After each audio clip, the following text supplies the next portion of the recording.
보통은 뭐 대세론이다 정치권에서 이런 얘기 나와도 90%가 넘는 경우는 흔치가 않은 건데요. 과거 뭐 DJ나 박근혜 전 대통령 그 후보 경선 때보다도 높은 수치라고 하더라고요. 말씀하신 것처럼 1997년 새정치국민회의 김대중 총재, 그리고 2012년 새누리당의 박근혜 후보보다도 훨씬 더 높은 경선 득표를 기록하고 있는데, 보통은 경선에서 득표율이 높으면 좋아해야 됩니다. 그러나 이재명 대표에게는 이 높은 득표율은 오히려 모래주머니로 작용할 가능성이 높다. 저는 그렇게 봅니다. 1992년에, 그러니까 33년 전에도요, 당시 민주당에서 김대중 총재와 이기택 대표가 경선을 치를 때 체육관 경선을 하던 시절인데도 6대 4가 나왔습니다. 비주류가 40% 정도의 당내의 힘과 세력을 가지고 있었거든요. 그런데 지금의 민주당은 완벽하게 일극체제가 구축된 나머지, 자, 김동연 후보나 김경수 후보나 두 분 다 광역단체장을 하고 있거나 해본 분들 아니겠습니까? 그런데도 5% 정도밖에 득표를 못해요. 그러면은 민주당 내에서는 완벽하게 하나의 목소리만 존재하기 때문에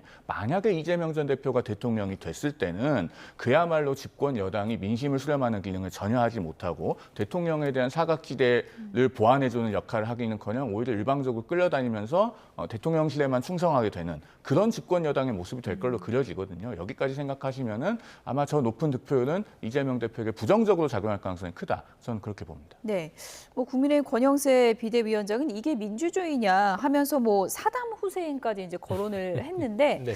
어떻게 보면은 또 일각에서는 김동연 후보나 김경수 후보도 정치인으로서 존재감을 좀 드러내야 되는 게 아니냐, 차별화를 좀 해야 되는 거 아니냐 이런 지적도 있거든요. 그렇죠. 차별화를 하면 얼마나 좋겠어요. 그게 이제 이 현 정치 상황에서의 전략적인 판단인 것입니다. 그냥 무작정 차별화를 하는 게 뭔가 득이 되는 것이고 그게 맞다. 그래야 돋보인다.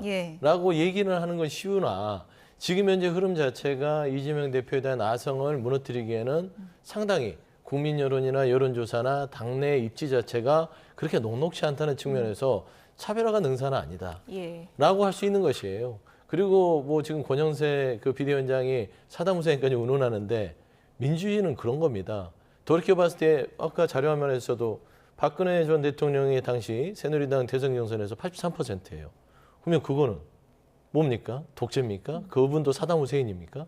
라고 똑같이 물어볼 수 있는 거예요. 지금 현재 경선이 진행되고 있는 것이고 제가 봐서는 얼추 보면 12년 18대 대선의 한나라당 경선에서의 저 기록만큼 정도 수준이 아마 이재명 대표 수치일 것 같습니다. 지금은 여론조사가 합산이 안 된 부분이기 때문에 많이 나와야 85에서 87 정도 수준이 최종적으로는 비슷할 것이다. 비슷할 거예요. 그렇기 때문에 그냥 뭐 개인적으로 봐서는 권영세 비대위원장이 지금 당 여건이 녹록지 않기 때문에 부러울 수는 있으나 저는 최소한 내란의 어떤 그 끄트머리에서 윤석열 전 대통령의 늪에서 빠지지 못하는 국민의힘의 대선 경선부터 정리하시고 정말 군부 독재의 부활을 다시 꿈꾸는 게 아니냐 그런 부분부터 자백하고 나서 타당에 대한 어떤 경선에 대한 평가를 했으면 좋겠다. 저는 그런 부분들이 좀 권영세 비대위원장은 조금은 좀 그 지금 현재 국민의힘의 비대위원장으로서 좀 적절치 못한 단어를 사용한 게 아닌가 싶습니다. 제가 이 부분은 좀 한 말씀 드려야 될 것 같은데요. 지금 이재명 전 대표가 기록하고 있는 당내 경선에서의